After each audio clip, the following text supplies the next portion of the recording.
The rain had been falling since dawn, a constant whisper against the cracked window pane of the tiny bathroom where Maya Cruz stood, frozen in place. The test trembled between her fingers, two pink lines staring back at her with cruel certainty. She pressed a hand against her mouth as if she could hold in the scream building in her chest. Two lines, positive, pregnant. The air felt heavy and thin all at once. The cheap fluorescent light above flickered, painting her face in pulses of pale blue and shadow. Outside, the city of Seattle moved on like nothing had changed. Cars splashing through puddles, sirens wailing in the distance. But inside this small apartment, Maya's world had stopped spinning. She sank onto the edge of the tub, her knees weak. Her heart hammered, as though trying to beat its way out of her chest. This couldn't be happening, not to her, not now. Her breath came in uneven bursts, fogging the mirror across from her. She stared at the reflection of a woman she barely recognized. Dark curls clinging to damp cheeks, brown eyes wide with disbelief, the edges red and swollen from sleepless nights. She whispered the words aloud, as if saying them might make them less real. "I'm pregnant." The sound broke in the middle like a confession. The name that followed came out softer, almost reverent. Ethan. Her pulse stumbled at the thought of him. Ethan Vale, her boss, the billionaire who owned the penthouse she cleaned 3 nights a week. The man who lived surrounded by glass walls and silence, who spoke in measured tones and never smiled with his eyes. The man who had once told her in that low, tired voice that he was sterile. The memory hit like a sharp edge. They had never meant for it to happen. That night, 6 weeks ago, he had been drunk, unraveling under the weight of something he refused to name. She had been there because she couldn't leave him like that. Slumped on the floor beside his whiskey and regrets, she'd helped him to bed, covered him with a blanket, turned to go, and then his hand had caught hers. What happened next had felt less like desire and more like two broken people reaching for warmth in the dark. And afterward he had whispered apologies she'd never asked for. The next morning he hadn't looked at her. He'd left an envelope on the counter, a thin white ghost between them, and said words that had cut deeper than she'd let him see. This never happened. She had nodded, swallowing the ache, because she needed the job, because people like her didn't have the luxury of heartbreak. She'd told herself it was fine, that he didn't mean to be cruel. That night she'd prayed to forget him. Now here she was holding the proof that forgetting was no longer possible. A single tear slid down her cheek. She wiped it away quickly, angry at herself for feeling anything at all.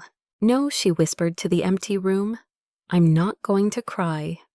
But her voice trembled anyway. She rose to her feet, pacing the small space. The linoleum floor creaked under her bare feet. Her mind spun with impossible questions. How could this be real? If he was truly infertile, was the test wrong? Should she take another one?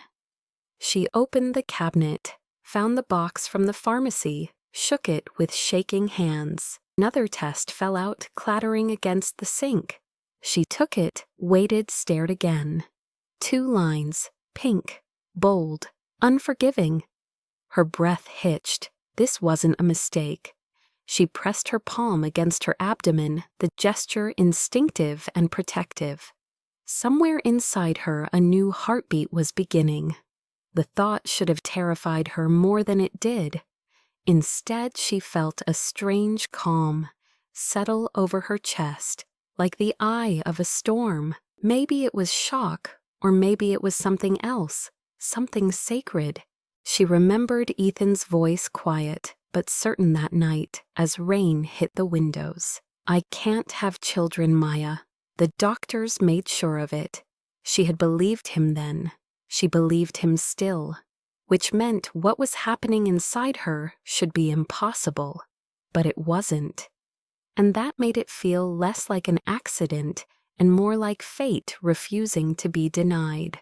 A faint knock came from the other room, her neighbor's kid, asking for his soccer ball back, and she startled, gripping the edge of the sink. The world outside kept moving, ordinary and unknowing. Maya looked down at the test again, at the proof of a miracle she hadn't asked for. Fear rippled through her, followed by something quieter, deeper. Determination. She whispered to the reflection in the mirror, her voice steadier this time. "You're not alone." The words felt foreign but strong. She straightened her shoulders, set the test down carefully beside the sink, and took a long breath. The rain outside softened to a drizzle. She reached for her phone thumb, hovering over Ethan's name, but stopped. No, not yet. Not until she could find the courage to face what came next. She turned off the light and stepped into the dim hallway. The sound of her own heartbeat filled the silence. "He told me he was sterile," she murmured into the dark, her hand still over her stomach. But life just proved otherwise. 6 weeks earlier, the city had been wrapped in the same kind of rain that blurred the skyline into watercolor shadows. Ethan Vale stepped out of the black car and into the lobby of the Valetech Tower, his reflection following him across the glass doors like a ghost. He had just returned from Zurich after shutting down a multi-million-dollar project that had consumed 3 years of his life and ended in quiet failure. The investors had been kind, the press brutal, and Ethan had learned long ago that kindness never outlasted success. He walked through the lobby with the detached precision of someone who had forgotten what it meant to rest. His employees moved aside, whispering his name like a prayer and a warning. Upstairs in his penthouse silence greeted him the way an old friend might, familiar, predictable, empty. He poured himself a glass of whiskey and stared out at the rain, tracing slow veins across the windows. Somewhere below the city pulsed with life he no longer felt connected to. His phone buzzed, a message from his mother, Victoria Vale. "Call me when you're ready to fix this mess." He didn't reply. He left the phone on the counter next to the unopened bottle of pills prescribed for insomnia. Downstairs, the building manager was introducing a new cleaning staff member for temporary hire, someone to cover a sudden leave. Her name was Maya Cruz. When she arrived at the top floor for her first shift, the penthouse lights were dim, the air carrying the faint scent of smoke and rain. She hesitated before stepping inside, nervous to disturb a space that cost more in a month than she'd make in a year. Her footsteps were quiet on the marble floors as she began her routine, dusting the bookshelves, folding the throw blanket that lay half-slid off the couch, collecting the empty glass from the bar counter. She didn't realize Ethan was still home until she heard a sharp sound, a choked gasp followed by the shatter of glass. She turned toward the sound. He was near the window, one hand clutching his chest, the other gripping the edge of the counter. The color had drained from his face. "Mr. Vale," she called, panic rising. He didn't answer. The glass slipped from his hand, hitting the floor. Maya dropped the duster and ran to him, catching his arm before he could collapse. "Breathe," she said, guiding him carefully to the couch. "Please, just breathe." She didn't think. She pressed her hand to his chest, feeling the rapid, uneven thud beneath his shirt. His skin was cold and clammy, his breathing shallow. She found the medication bottle on the counter, read the label anxiety, not heart failure, and grabbed a glass of water. "Take this," she ordered softly, her voice steadier than she felt. He obeyed, swallowing the pill, his eyes unfocused, but following her face as though trying to place her. For a long moment, neither spoke. The rain outside filled the silence. His breathing began to steady. She moved her hand away, slowly aware of how close they were, of how the dim light painted gold into his hair and shadow across his jaw. "Thank you," he said finally, voice low and rough. "You don't have to stay. I'm not leaving you alone like this," she replied before she could stop herself. He studied her for a moment, something unreadable flickering behind his exhaustion. "What's your name, Maya?" "Maya," he repeated quietly as if tasting the sound. "You're new." She nodded, just filling in. "You should leave before you catch my bad luck." The corner of his mouth curved, not quite a smile. She didn't answer. Instead, she fetched a blanket from the armchair and draped it over him. He didn't protest, just leaned back and closed his eyes. That was the first night she stayed longer than her shift required.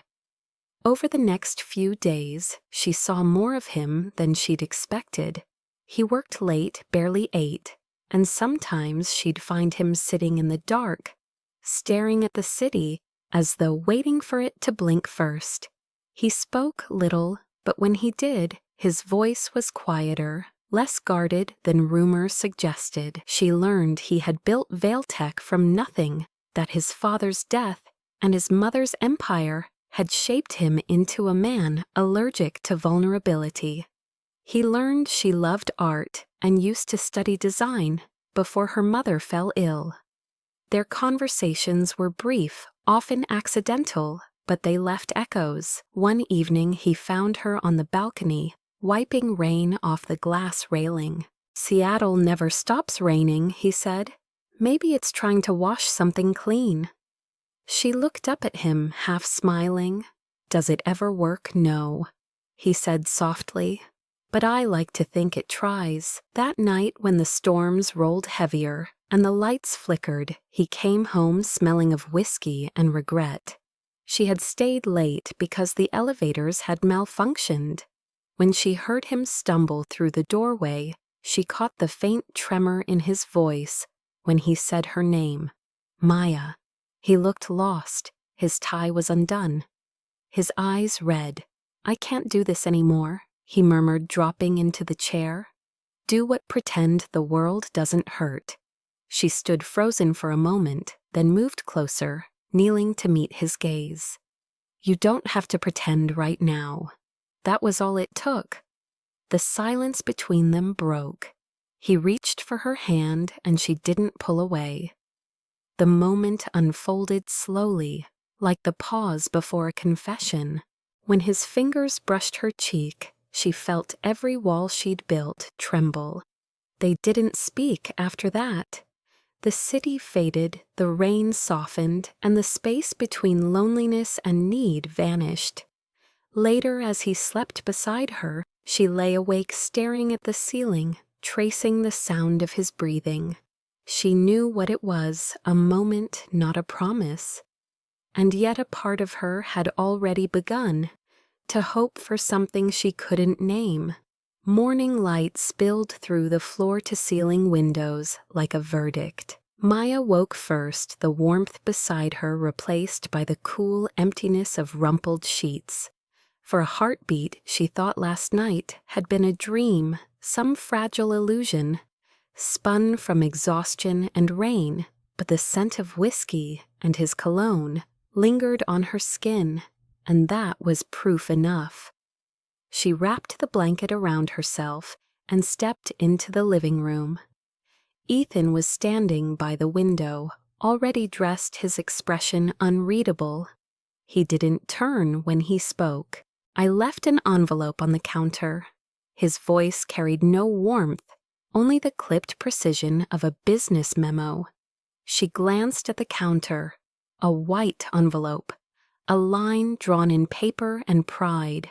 "This never happened," he added. The words landed harder than a slap. Maya's throat tightened, but she said nothing. She wasn't going to beg a billionaire to acknowledge the one night he'd allowed himself to be human. She nodded once, the motion small and mechanical. He finally turned, eyes tired but resolute. "You understand, right?" She forced her voice steady. "Of course, Mr. Vale." The title felt foreign now, but safer than his name. He hesitated, as if about to say more, then only whispered, "Lock the door when you leave." The elevator doors closed behind him, sealing off whatever softness had existed between them. Maya stood in the quiet penthouse for a long time, before dressing and leaving for the bus stop. By the time she got home to her basement apartment, the city had shifted back into its usual rhythm rain traffic indifference. She threw the envelope into the trash without opening it. Inside was a check she never intended to cash. Over the next days, she kept her head down. At work, she avoided the top floor, pretending the encounter had been erased like a file deleted from his computer. Ethan, meanwhile, buried himself in meetings and numbers. He was efficient again, distant again, the man everyone feared and respected. But at night, when the city fell silent, fragments of memory intruded, the way she had looked at him without judgment, the tremor in her voice when she said he didn't have to pretend. He tried to drown those thoughts in work and gym sessions that left him shaking in pills that numbed him enough to sleep 4 hours at a time. Nothing worked. He told himself it didn't matter. He told himself he was sterile, incapable not only of fatherhood, but of anything resembling attachment. Years ago, a motorcycle crash had left him hospitalized for months. His recovery had come at a cost. The doctors had warned him about internal injuries, told him that conception would be nearly impossible. He'd accepted that diagnosis as fact, maybe even as penance. When Maya entered his life, it had felt like fate mocking him, offering warmth he could never return. So he'd cut it off before it could become another wound. 2 weeks passed before their paths crossed again. She had been reassigned to another building, but a scheduling mix-up sent her back to his penthouse for one last shift. When she arrived, he wasn't there. She cleaned in silence, her movements efficient, mechanical. On his desk, she found a photo she hadn't seen. Before Ethan with his father, both smiling in front of an old boat. The resemblance in their eyes startled her. She wondered when he'd last smiled like that. She left before he returned, slipping a brief note on the counter. "Everything's been cleaned. Good luck, Mr. Vale." It was the only farewell she allowed herself. That evening, her phone rang. It was her sister from Texas, voice trembling. Their mother's heart condition had worsened. Surgery was needed, and the hospital demanded payment up front. Maya promised she'd find a way, though her savings barely covered rent. She took extra shifts at the laundry. Down the street, ironed shirts until her hands cracked, skipped meals to save a few dollars. Some nights she fell asleep at the table, the scent of detergent still clinging to her clothes. Ethan didn't know. He had retreated deeper into his world of boardrooms and balance sheets where feelings were liabilities. Yet occasionally, his thoughts drifted to her without permission. He'd see a woman in a blue jacket crossing the street and think it was her. He'd hear laughter in the lobby and turn too quickly. It infuriated him. He told himself it was guilt, not longing. Guilt was easier to control. 6 weeks later, the phone call came from the HR manager. "Mr. Vale, we've received an application from a former contractor, Maya Cruz. She's requesting employment verification for a new job. He froze, her name catching in his throat. Approve it, he said, after a pause too sharply. When he hung up, he realized his hand was shaking. That night, he went to the window again, watching rain streak the glass. Below, the city glimmered in silver veins. Somewhere out there she was starting over, and he told himself that was good. That was what she deserved: distance from him, from his mother's expectations, from his brokenness. Still, when lightning flashed, he saw her face in the reflection, eyes soft, steady, unafraid. He closed his eyes until it faded. 2 weeks later, Maya missed her period. At first, she thought it was stress. She worked too much, slept too little, ate what she could afford. But when the nausea began, sharp and insistent denial crumbled. She bought the test on her lunch break hands, trembling as she handed the cash to the cashier. She told herself it was impossible, repeated his words like a shield. I'm infertile. But as she waited in that cramped bathroom stall, time slowed until all she could hear was her heartbeat echoing in her ears. And when the second pink line appeared clear and undeniable, she realized the distance between them hadn't ended anything. It had only made the impossible louder. The elevator ride to Vale Tech felt endless. Maya's palms were slick with sweat, the plastic folder in her hand trembling with every breath she took. The city had been gray all morning, Seattle's rain hanging like a veil over the skyline. But inside the tower, everything gleamed glass steel ambition, polished to a shine that made people like her invisible. She rehearsed her words under her breath, each phrase cracking a little more the closer she got to the 45th floor. She wasn't here for money, not for pity, only for truth. He deserved to know, she told herself, even if he didn't care. The elevator doors opened with a chime that sounded too bright for the moment. Behind the sleek reception desk sat a woman in a tailored suit who looked at Maya as if she'd tracked mud across marble. Can I help you? I need to see Mr. Vale, Maya said quietly. It's personal. The woman's smile was practiced and sharp. Do you have an appointment? No, but it's urgent. Mr. Vale doesn't take walk-ins. Please, Maya, whispered her voice shaking. Just tell him it's Maya Cruz. The receptionist hesitated, eyeing her thrift store coat and worn shoes, then picked up the phone. Her tone softened only slightly when she spoke. Yes, there's a woman here asking for you. She says her name is Maya Cruz. A pause. Then the woman's expression shifted surprise, then discomfort. One moment, Miss Cruz. Someone will meet you. Maya's pulse thundered. The minutes crawled until a door opened at the end of the hall. A tall woman with silver hair and diamond earrings stepped out, her poise commanding instant silence. Miss Cruz, she said, her voice as smooth as glass. I'm Victoria Vale, Ethan's mother. My son is in a meeting, but perhaps you'd prefer to speak with me first. Maya blinked, caught off guard. I'd rather speak with Mr. Vale directly. I'm sure you would, Victoria replied, with a small knowing smile, but I think it's best if we clarify a few things before involving him. She gestured for Maya to follow. The office she led her into looked more like an art gallery, white walls, minimalist furniture. The city unfolding in cold perfection beyond the window. Victoria sat gracefully behind a desk, folding her hands. Now, she said, how much do you want? Maya stared at her, unsure she'd heard correctly.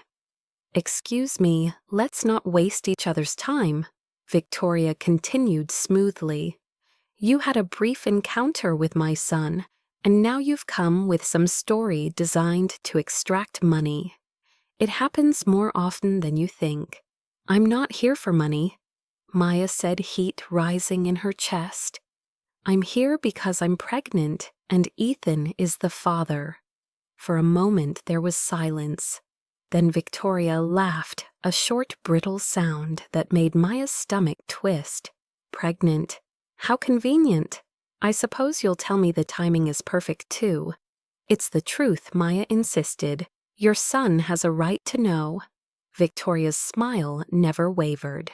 The truth, Miss Cruz, is that my son is sterile.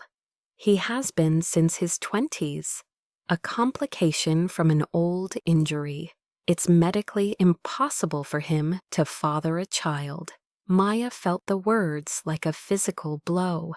That's not possible, she whispered. He's the only man I've been with. Then perhaps you've miscounted, Victoria said coldly. Or perhaps you're simply mistaken about what kind of woman you are. I'm not mistaken, Maya said, her voice trembling but firm. This baby is his. If you insist on pursuing this fantasy, Victoria said you'll only embarrass yourself, and if you try to involve Ethan, I'll make sure you regret it.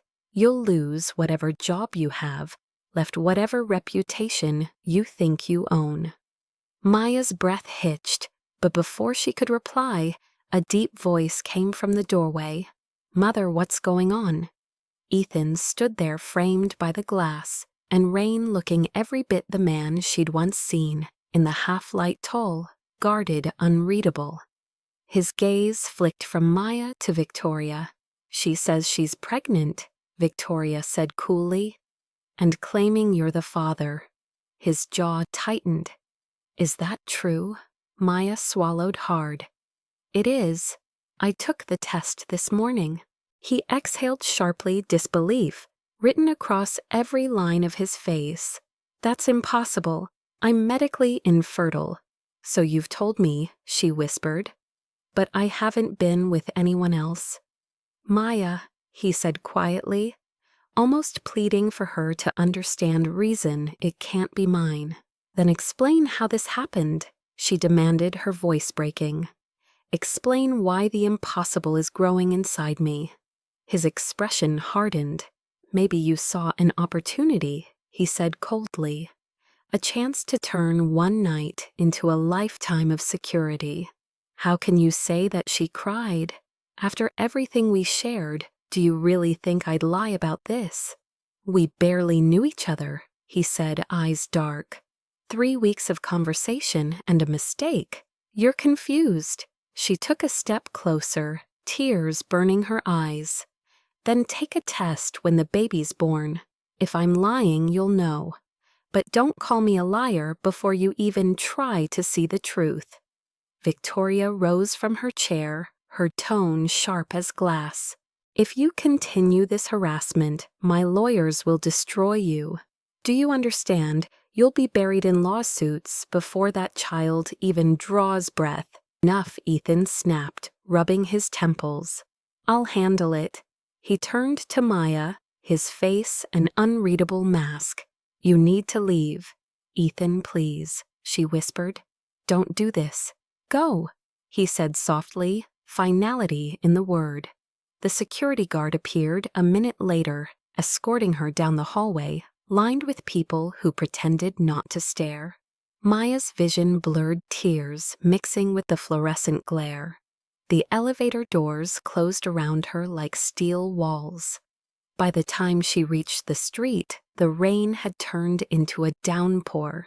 She walked without direction, her hands clutching her stomach, as if shielding the life within from the cold world outside. People hurried past with umbrellas and briefcases, not one of them noticing the woman standing in the storm. She stopped beneath the awning of a cafe, her breath coming in ragged bursts. Through the blur of rain, she could still see his face, the disbelief, the accusation, the way he'd looked at her as though she were a stranger.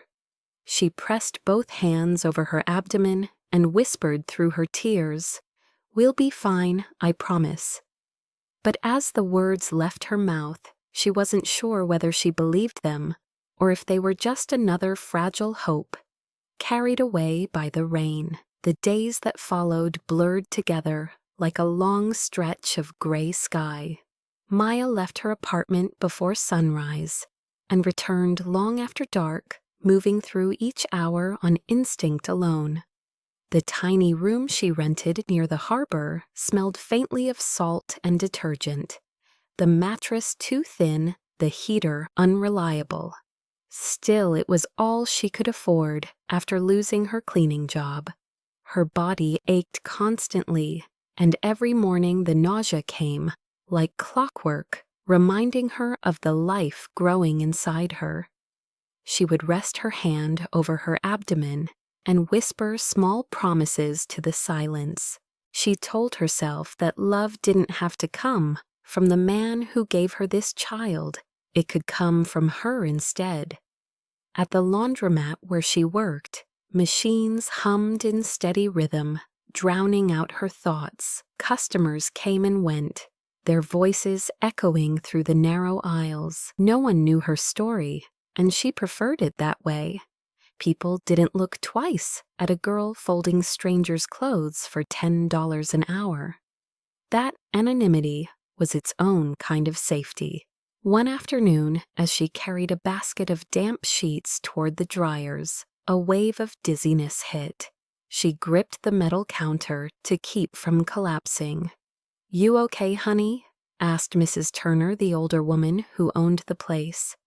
Her skin was dark and weathered, her eyes soft with concern. Maya nodded quickly, just a little lightheaded. Mrs. Turner studied her for a moment, then handed her a chair and a bottle of water. "Sit. You look like you've been running from ghosts." Maya smiled weakly.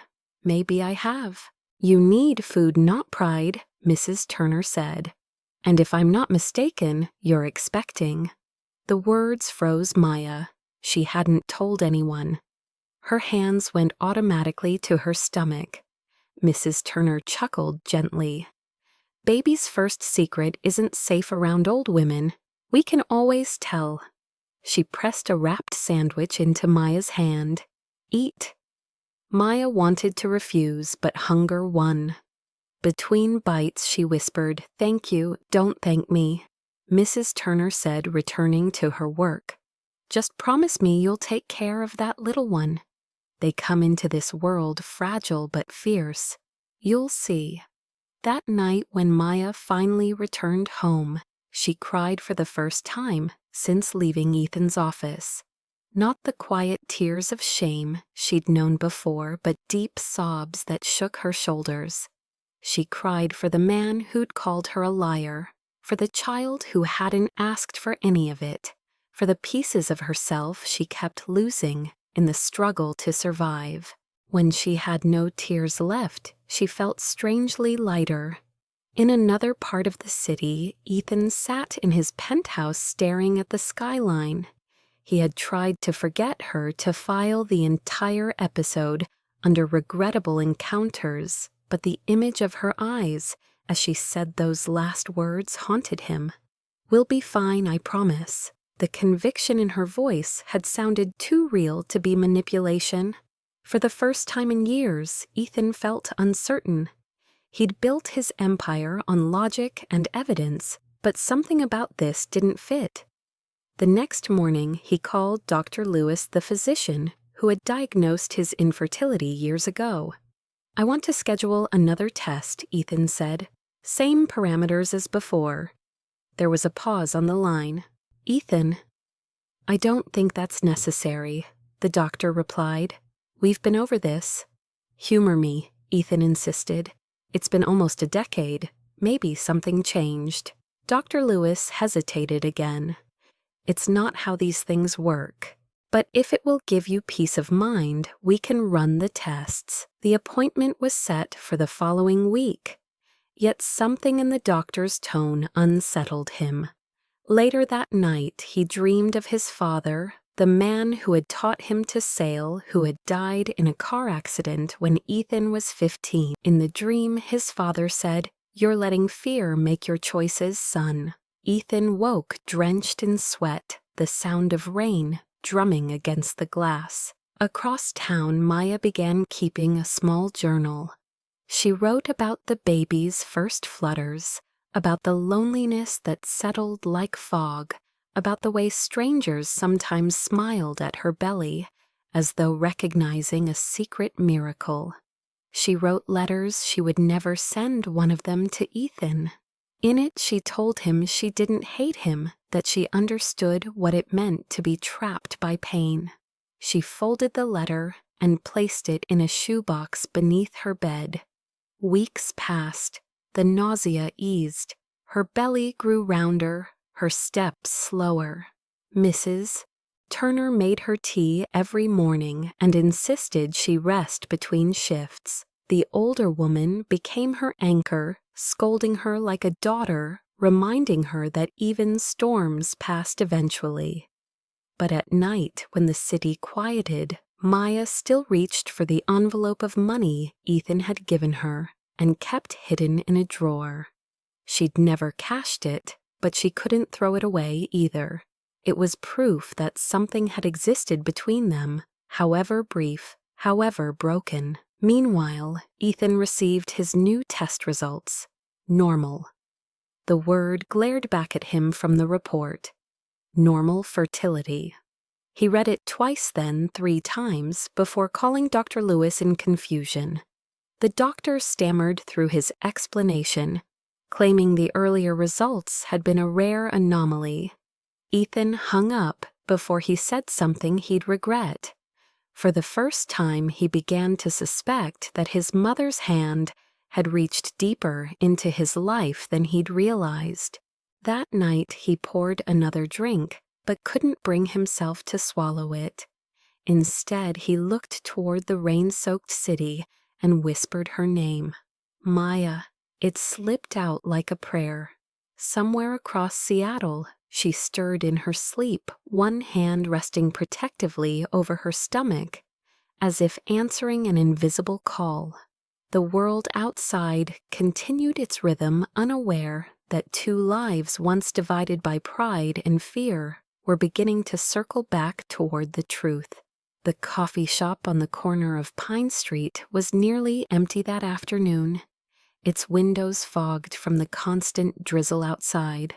Maya had finished her shift at the laundromat and stopped there for a cup of decaf, needing somewhere quiet to rest her swollen feet. The smell of roasted beans and rain-damp wool filled the air. She rubbed her stomach absent-mindedly, feeling a faint flutter from the baby. 6 months pregnant, she thought, and still no word from Ethan. She told herself it didn't matter. But the truth was that his silence had carved something deep inside her, a space she didn't know how to fill. The door opened and a woman stepped in. She was elegant, early 30s, dressed in soft beige cashmere with a poise that made heads turn without trying. When her eyes met Maya's, she hesitated before walking over. "Excuse me," the woman said gently. "Are you Maya Cruz?" Maya blinked startled. "Yes, do I know you?"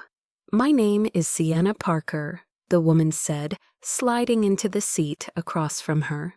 "I think we need to talk. It's about Ethan Vale." At the sound of his name, Maya's breath caught. She straightened. "I have nothing to say about him." "Please," Sienna urged. "Just hear me out. I wouldn't be here if it weren't important." Something in her tone, calm, sincere, tinged with regret, made Maya nod reluctantly.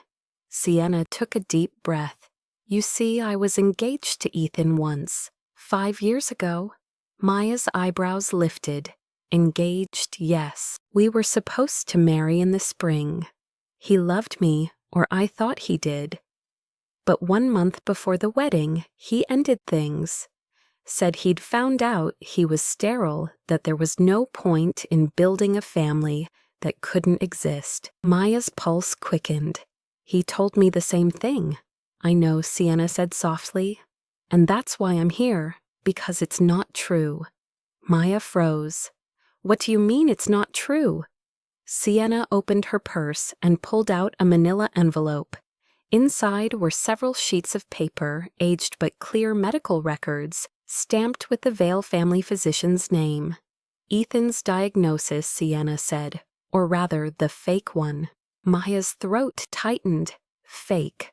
When Ethan was 23, he was in the hospital for complications from a motorcycle accident. He recovered, but his mother, Victoria, was worried about the women he was dating. She wanted control over his life, his future, his heirs. So she had their family, Dr. Lewis, falsify his test results.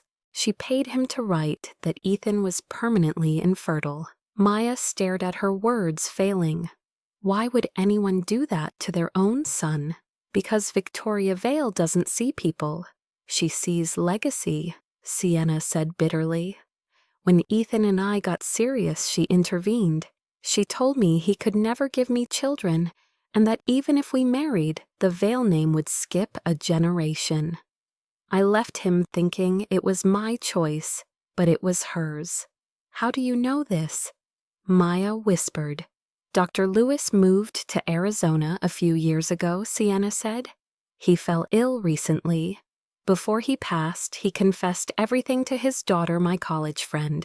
She gave me these. She pushed the documents toward Maya. They're the original results. Ethan was never infertile. Maya's hands shook as she took them. The words swam before her eyes. Normal parameters, healthy, fertile. Tears stung her vision. Oh my God, she breathed. All this time, he doesn't know, Sienna said. I wanted to tell him, but I knew he wouldn't believe me. We didn't part on good terms. But you, she looked at Maya's rounded belly. You're carrying proof he can't ignore. Maya's heart pounded. Even if I show him this, what makes you think he'll believe me? He already thinks I'm after his money. Then let him see for himself when the baby comes, Sienna said firmly. DNA doesn't lie. And once the truth is out, he'll have to face what his mother did. Maya leaned back, overwhelmed. Why are you helping me? Sienna smiled faintly. Because once upon a time, I loved him too. And I know what it's like to lose someone because of her lies. You shouldn't have to suffer for them. She reached across the table and squeezed Maya's hand gently. That baby of yours might be the only real heir the Vale family will ever have. Don't let them erase her. Maya blinked through tears. Thank you. Take care of yourself, Sienna said as she stood. And when the time comes, don't be afraid to fight for the truth. After she left, Maya sat there for a long time, staring at the papers spread across the table. Outside, the rain eased to a drizzle, the kind that made the streets shine like glass. Her reflection in the window looked strange to her, stronger, older, less afraid. That night, she showed the documents to Mrs. Turner, who read every line before letting out a low whistle. Lord have mercy, she muttered. That woman's colder than January ice. You going to tell him I don't know? Maya said honestly. What if he still thinks I faked all this? Mrs. Turner folded her arms. Then let him think it. But when that baby arrives, he won't be able to deny what's staring him in the face. And if he doesn't come back? Maya asked quietly. Mrs. Turner smiled sadly. Then you'll raise that child the way women have always done. Strong, proud, and better off, without the ones who couldn't see their worth. Later, as Maya lay in bed, she placed the documents back into the envelope and tucked it beneath her pillow. The baby kicked a gentle nudge that felt like a heartbeat, answering her thoughts. She whispered into the dark, "We're going to be okay, no matter what happens." But deep down beneath the strength, she forced herself to carry a small flame of hope, refused to die. Somewhere across the city, in a penthouse of glass and regret, Ethan stared at his own test results, trying to understand how the truth had turned against him. He didn't know it yet, but every lie his mother had built was beginning to crack, and the woman he'd wronged was holding the key to his redemption. Ethan's world began to tilt the moment he reread the word normal. He stared at the paper in his hand, the lab results glinting under the harsh office lights, his reflection pale in the glass. Normal fertility. The phrase mocked him. For years he'd lived with the certainty that he was broken, that something inside him had been permanently taken. It had shaped everything: his isolation, his coldness, the way he'd pushed love away. Now that truth had cracked open, and in its place was a question that gnawed at him who had lied. His first call was to Dr. Lewis's clinic. The receptionist told him the doctor was on sabbatical and not taking calls. The second call to an investigator he trusted produced more. Within 48 hours, the truth began to unspool like a thread pulled too far. Dr. Lewis had retired to Arizona and died 2 weeks earlier.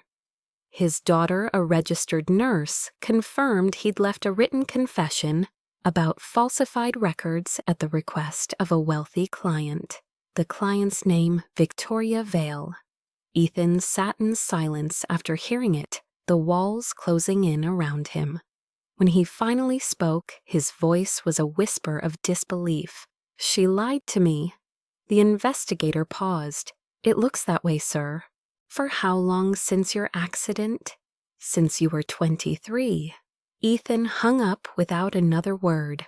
The memory of his mother's face, poised, gracious, untouchable, flashed before him like a mask cracking. He remembered how she'd comforted him after the accident, how she'd told him some people weren't meant for fatherhood, how she'd smiled as she convinced him to bury that part of himself forever. He felt sick. That night, he drove to her estate outside the city. The rain was relentless, hammering against the windshield, matching the pounding in his chest. When he reached the wrought iron gates, he didn't wait for the guard. He pushed them open himself. Inside the mansion glowed with warm light, elegant and cold, like every childhood memory he'd tried to forget. Victoria was in the sitting room, sipping tea in front of the fireplace, as if she'd been expecting him. "Ethan," she said with a soft smile, "you look pale. What's happened?" He stood before her, rain dripping from his coat onto the marble floor. "You did." She tilted her head slightly. "I don't understand." He threw the papers onto the table. "You lied. For 20 years, you let me believe I was sterile. You made me believe I was incapable of being a father, of building a family." Her expression didn't change, but her eyes flickered for the briefest moment. "Where did you get that Dr. Lewis's daughter?" he said. "His confession. You paid him to falsify my records." Ethan calmed down, she said, setting down her cup with deliberate care. "Everything I did was for you." "For me," he said, voice rising. "You stole my choices, my future. You destroyed relationships before they even began. You made me think anyone who loved me only wanted my money, because you couldn't stand the idea of not controlling me." Victoria's calm began to fray. "You don't understand the world I was protecting you from. Women will use you, ruin your name, destroy this family's legacy." "And what about the woman you just destroyed?" he snapped. "She came to you terrified, pregnant, and you called her a liar. You made me call her a liar." "She's not one of us," Victoria said sharply. "You don't even know her." "I didn't need to," Ethan said, his voice breaking. "I saw it in her eyes. She was telling the truth. I just didn't want to believe it." He turned away from her, running a hand through his wet hair. "You wanted control so badly, you forgot what love even looks like." "Love doesn't build empires," she said coldly. "Discipline does." "Then you can keep your empire," he said. because I'm done." He walked out without another word, ignoring her calls, the sound of her voice fading into the rain. The next day, he instructed his lawyer to cut off all joint accounts, transfer his shares, and sever every business tie with the Vale legacy. For the first time, Ethan Vale was free and utterly alone. That freedom, though, came with a purpose. He had to find her. It took 3 days to locate Maya's address. When he arrived, the neighborhood was a maze of cracked sidewalks and flickering streetlights. The rain had stopped, but the air still smelled of it, sharp and metallic. He climbed the creaking steps to the second-floor apartment and knocked. The door opened slowly. Maya stood there in a worn cardigan, her belly round beneath the fabric, her eyes widening at the sight of him. For a heartbeat, neither spoke. Then she said quietly, "You shouldn't be here, I know," he replied. "But I need to see you." She crossed her arms over her chest. "Why now did your mother send you to clean up another mess?" "No," he said softly. "I came because I found out the truth." He took a step closer, holding out the papers from Dr. Lewis's file. "She lied to me, Maya, about everything. I wasn't sterile. I never was." Her breath caught, and her hand went instinctively to her stomach. "So you know now." "I know," he whispered. "And I know what I did to you was unforgivable." He hesitated, emotion rising in his throat. "When you told me about the baby, I thought you were trying to trap me. But it was me who was trapped by her lies, by my fear." His voice broke. "I was wrong." She looked at him for a long time, studying the man who'd once broken her heart. "You were cruel," she said quietly. "You didn't just call me a liar. You called our child a mistake." He nodded. "I know, and if you never forgive me, I'll understand. But please let me be here now. Let me help." Maya's eyes softened but didn't let go of the pain. "Love doesn't fix lies, Ethan. It rebuilds them slowly." He stepped forward until he was close enough to hear her breathing his voice, barely a whisper. "Then let me start." He reached out trembling and gently placed his hand on her belly. For a moment, nothing. Then a small kick, strong and sure, beneath his palm. His breath caught. "She's real," he whispered. "Our baby is real." Tears filled his eyes, unguarded raw. Maya didn't move away. She only said softly, "Her name's going to be Amelia. It's beautiful," he said, voice shaking. "She's going to know she was wanted," Maya continued, "even when the world told me she wasn't. She is," Ethan said fiercely. "And so are you." They stood in silence, connected by the quiet rhythm beneath his hand, the sound of a life that shouldn't have been possible. Outside, the wind stirred through the streets, carrying away the last remnants of lies. Inside, for the first time in years, Ethan Vale felt something like redemption. The storm came without warning, sweeping across Seattle like a dark tide. The air turned electric clouds, swelling heavy over the skyline. Maya was alone in the laundromat, folding a pile of children's clothes Mrs. Turner had given her when the first thunder cracked.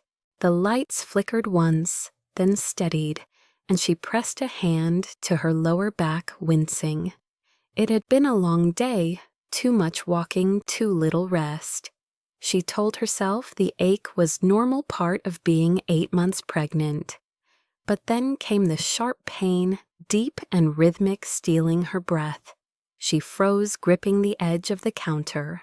Another wave hit stronger.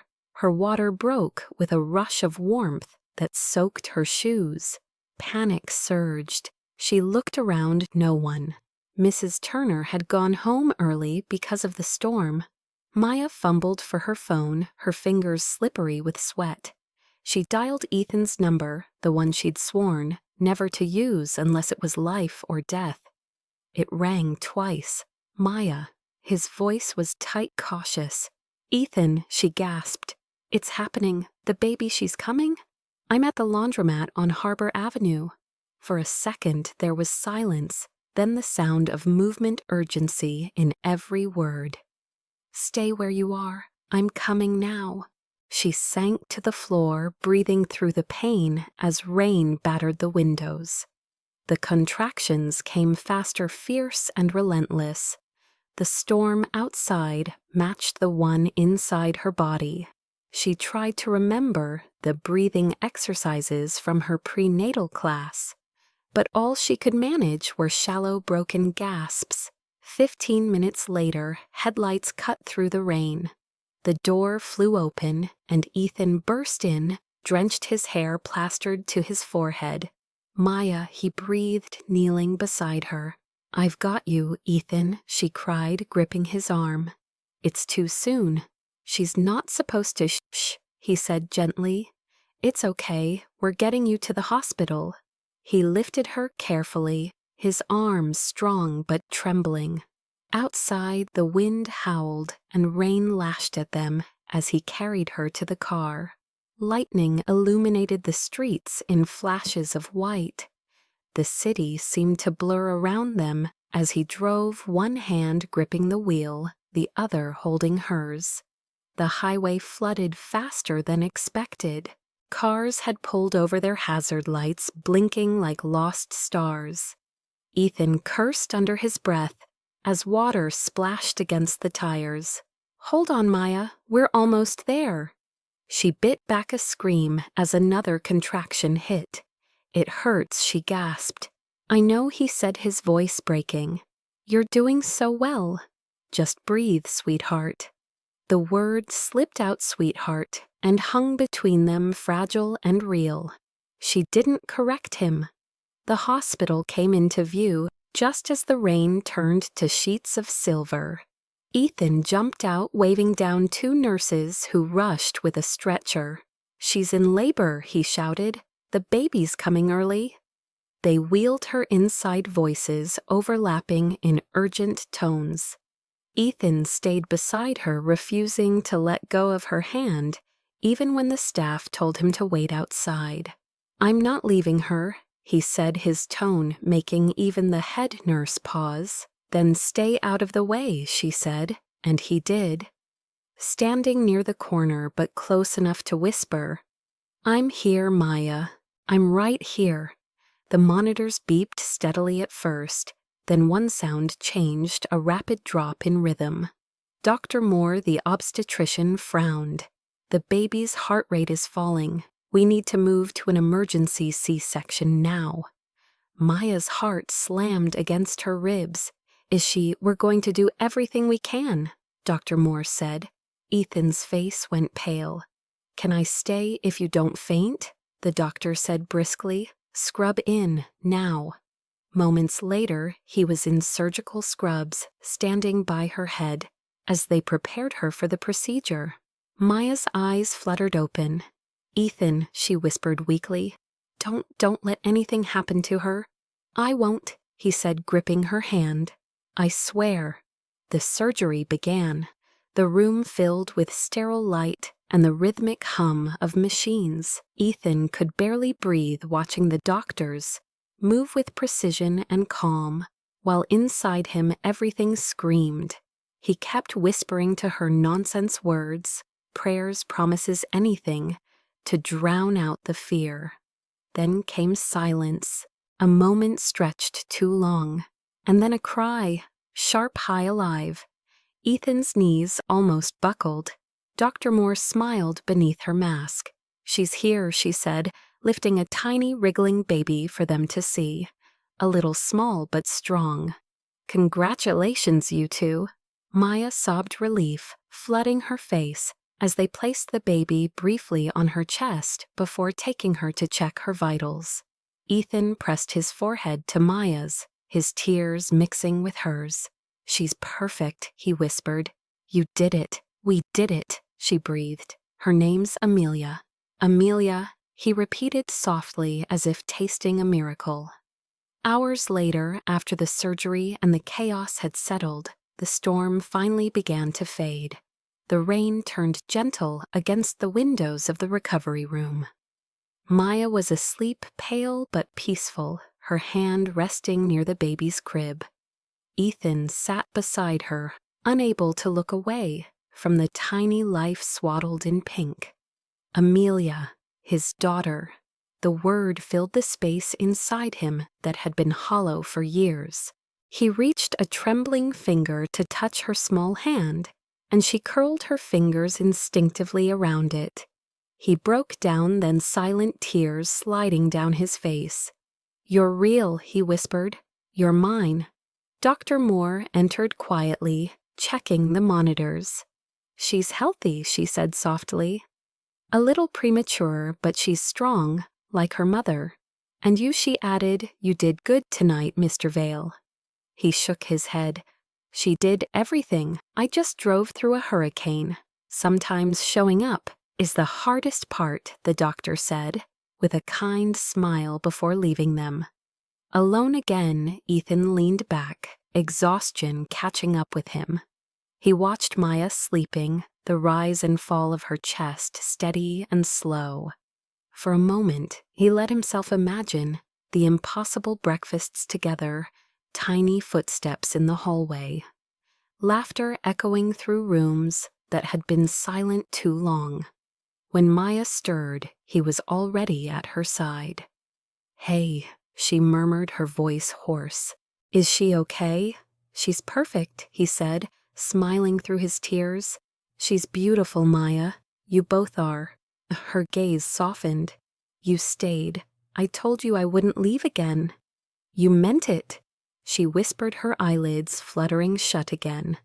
"Yeah," he said quietly. "I meant it." Later that night, lightning flickered one last time over the city, distant, now harmless. Ethan sat in the dim hospital room, holding Amelia against his chest as she slept. Her tiny breaths brushed against his collarbone, her heartbeat quick and sure. He looked down at her face and felt something unrecognizable: peace. "You brought me back," he whispered. "Both of you." He didn't know what tomorrow would bring, what forgiveness would look like, or if he even deserved it. But for the first time, he wasn't afraid of trying. Outside, the rain slowed to a whisper, and the first fragile light of dawn began to break through the clouds. Morning broke softly over the hospital, filtering through the blinds in pale gold. The storm had passed, leaving the world washed clean. Ethan sat in the armchair by the bed, his head bowed, Amelia cradled against his chest. She was impossibly small, her breaths light as feathers. Every now and then, she made a soft sound, something between a sigh and a hum, and each one undid him a little more. He hadn't slept, but he didn't care. He was afraid that if he blinked, this fragile moment would dissolve back into the nightmare of what he'd been. Across the room, Maya stirred. Her eyes fluttered open, and when she saw him sitting there, hair disheveled, shirt wrinkled, his massive frame bent protectively over their daughter, her heart ached. For the first time, she saw not the billionaire who'd once shattered her, but the man stripped bare of armor. "You look terrible," she whispered with a faint smile. He looked up, eyes rimmed red but soft. "You look beautiful." She reached for the crib rail to sit up, wincing slightly. "How long have you been awake all night?" he admitted. "I couldn't stop watching her. She's everything I didn't think I deserved." Maya studied him for a long moment. "She has your eyes. Poor kid," he said, trying to smile, but his voice cracked. "No," she said quietly. "Lucky kid." Silence filled the room, warm and alive. Ethan shifted Amelia carefully into Maya's arms. The baby nestled there content. He sat beside them, his hand trembling as he brushed a loose strand of hair from Maya's forehead. "I'm sorry," he said finally, the words thick with the weight of months of regret, "for not believing you. For letting her my mother poison everything. You didn't deserve that. No, Maya said softly. But you didn't deserve what she did to you either. His jaw clenched. She called last night. I didn't answer. I don't think I ever will again. She's still your mother, Maya said gently. I know, but she's also the reason I became a man I can't stand. I have to break that cycle, Maya, for her. He nodded toward Amelia. She's never going to grow up thinking love is conditional, not while I'm alive. Maya looked down at the baby, her tiny fist gripping the edge of her blanket. That's all I ever wanted, she whispered. Later that afternoon, Victoria arrived at the hospital unannounced, her heels clicking against the tile like a metronome of control. She carried a bouquet of white orchids, perfect sterile. When she saw Ethan through the glass, she smiled as if nothing had happened. You look tired, darling, she said softly. You've been through so much. Ethan stood. The temperature in the room seemed to drop. You shouldn't be here. I just wanted to see my granddaughter, she said, to congratulate you both. I know things were said in anger. Stop. His voice was quiet but final. You lost that right the moment you took away my choice. You don't get to rewrite this. Ethan, she began, but he cut her off. Security will escort you out. And if you try to contact us again, my lawyers will make sure you regret it. Her composure faltered. You can't mean that. I mean every word, he said coldly. You taught me that blood doesn't excuse betrayal. The nurse entered moments later, and Victoria left without another word, her perfume lingering like smoke. When the door shut behind her, Maya exhaled slowly. You really did it. I should have done it years ago, he said, turning back to her. But now I'm free, and so is she. Over the next few days, Ethan barely left the hospital.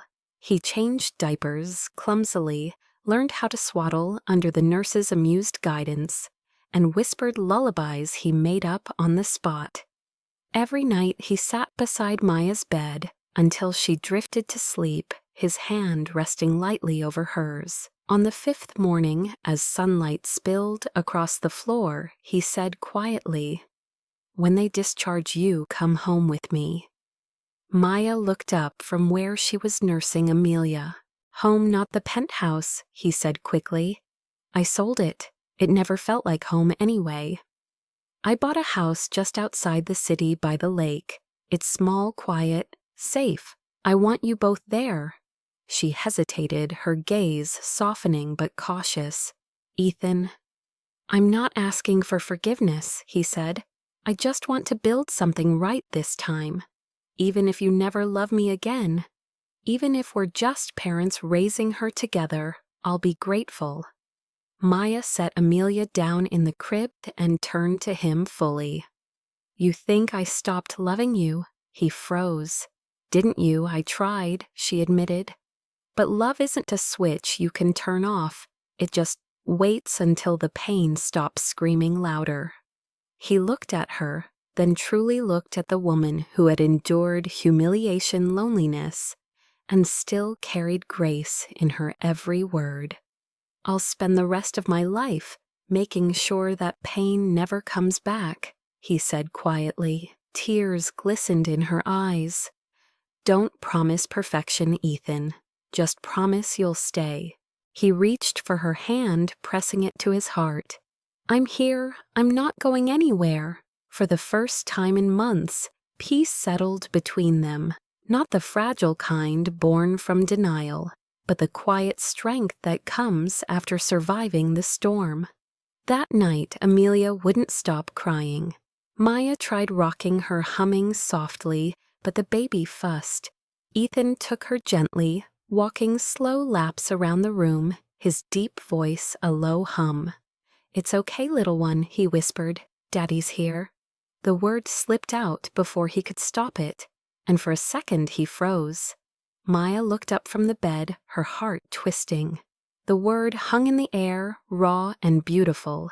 She smiled faintly. She already knows. He looked down at the baby tears glimmering again. I hope so.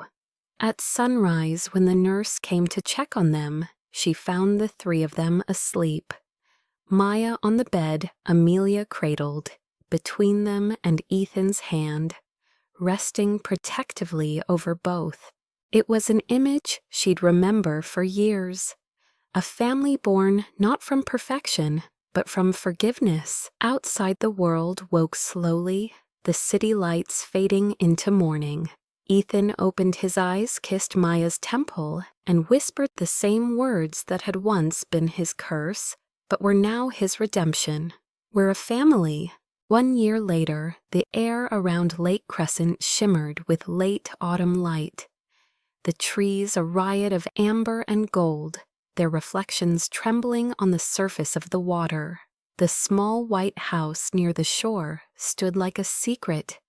Tucked between pine and silence, its porch lined with pots of lavender and wind chimes that sang softly when the breeze drifted through.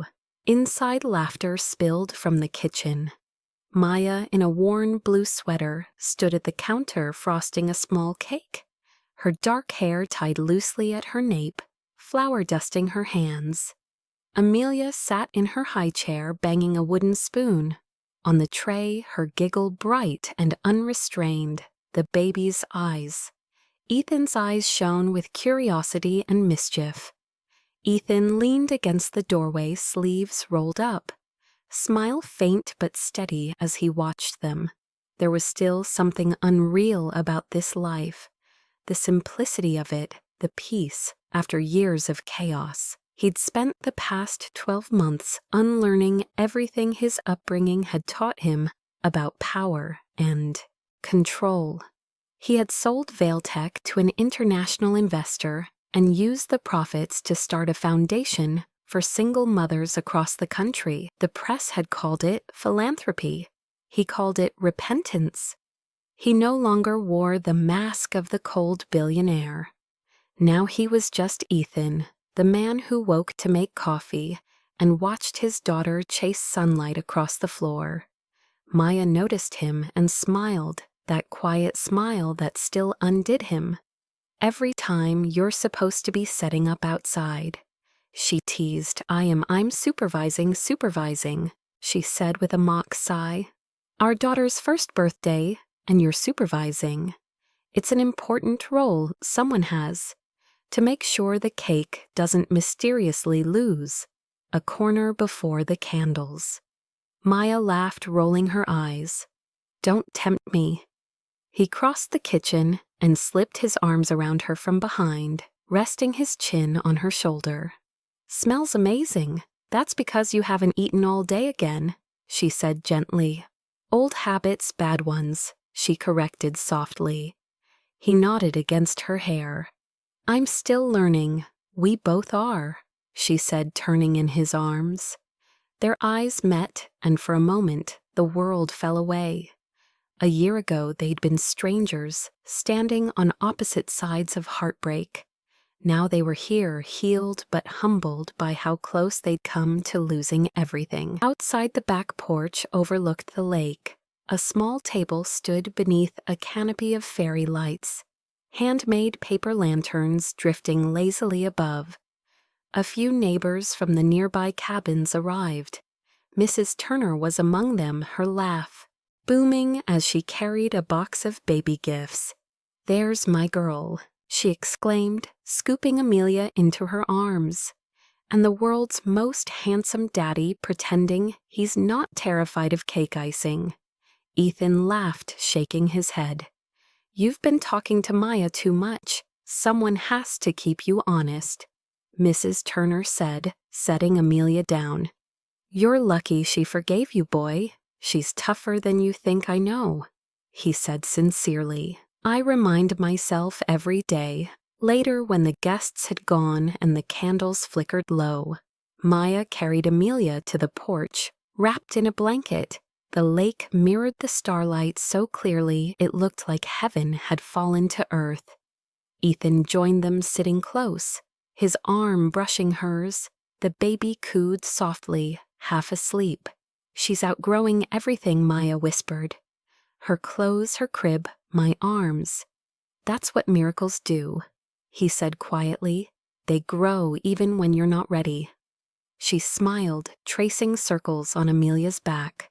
"You still call her that. She is one." "You know, the doctors said the chances were almost zero that you'd ever." "I know," he interrupted softly. "But I don't need the science anymore. I have her." The night deepened around them.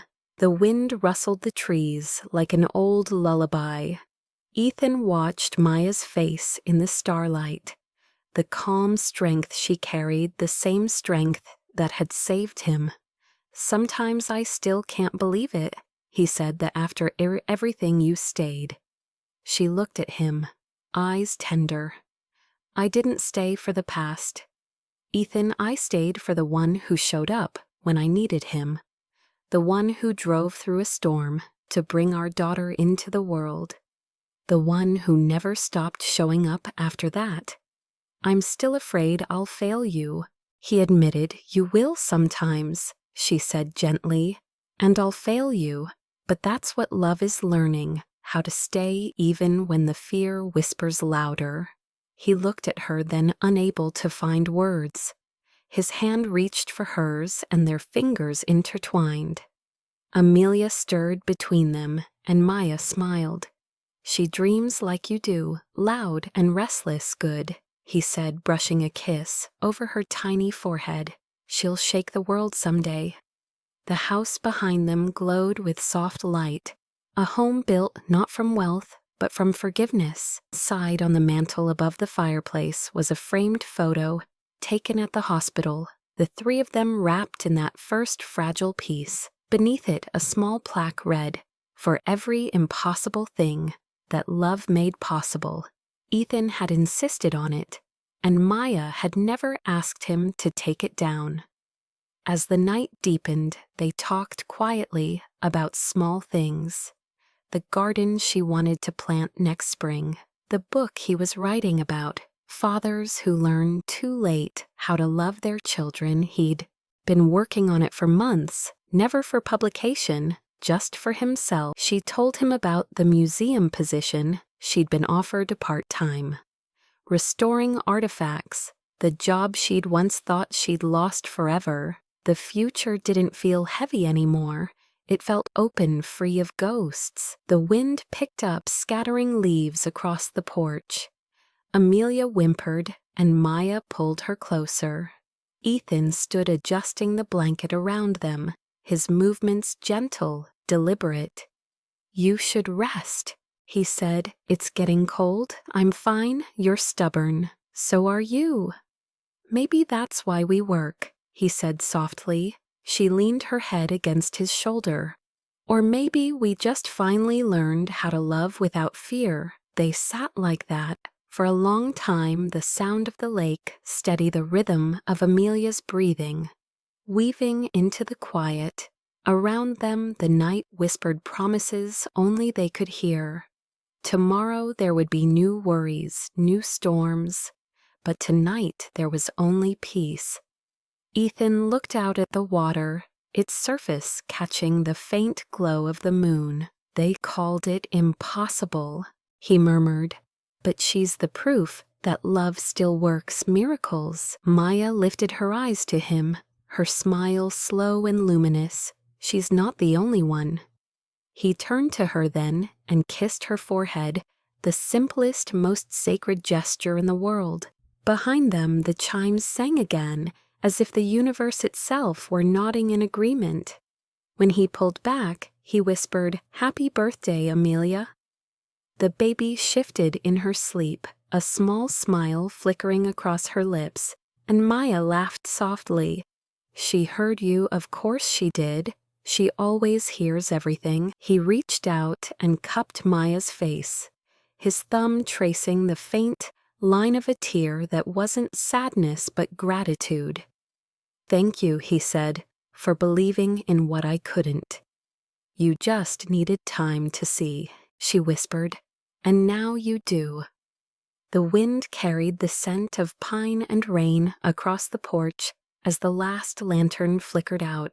The sky above them was vast and endless, a reminder that miracles often begin in the smallest places: an apology, a second chance, a child's laugh echoing across the water. Ethan drew them both closer, feeling the warmth of their bodies against his heart. "Home," he said softly. "This is home." And somewhere between the quiet lapping of the lake and the steady rhythm of new life, the world finally felt right again. If you've stayed until this moment, maybe something inside you still believes in second chances. Maybe you've known what it's like to be broken to love someone who didn't see your worth until the world forced them to look. Or maybe, like Ethan and Maya, you've been told that some things are impossible, that love can't heal what life has taken, that people don't change, that miracles don't happen outside of fairy tales.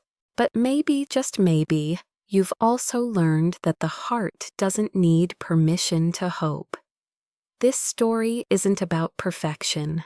It's about the quiet courage it takes to keep showing up when everything seems lost. It's about the woman who chose to stand on her own when the world called her a liar, and the man who had to lose everything to finally see what was real. It's about love that isn't easy or polished or convenient, but true, messy, and alive. If you believe that love can still rewrite the ending, that forgiveness is stronger than pride, then this story was meant for you. Somewhere out there, someone needs this reminder that miracles don't always arrive with lightning or applause. Sometimes they come wrapped in small hands and sleepy smiles, in apologies whispered at midnight, in two people daring to try again even when fear says run. If this story touched you, let it stay with you. Share it with someone who's lost faith in love, who needs to know that even in a world that feels cold and cynical, hearts still find their way back home. Because maybe what we call impossible is just love waiting for its moment to prove us wrong.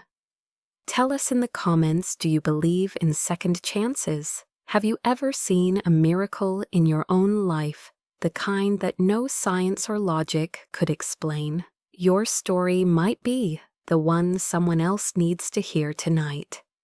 And if you want more stories like this about love that hurts, heals, and changes, don't forget to subscribe, like, and share. Every click helps these stories reach someone who needs them most. Thank you for being part of this journey, for giving your time and your heart to Ethan and Maya and their little miracle. Until the next story, remember, this love doesn't have to be perfect to be real. It just has to be brave enough to try again.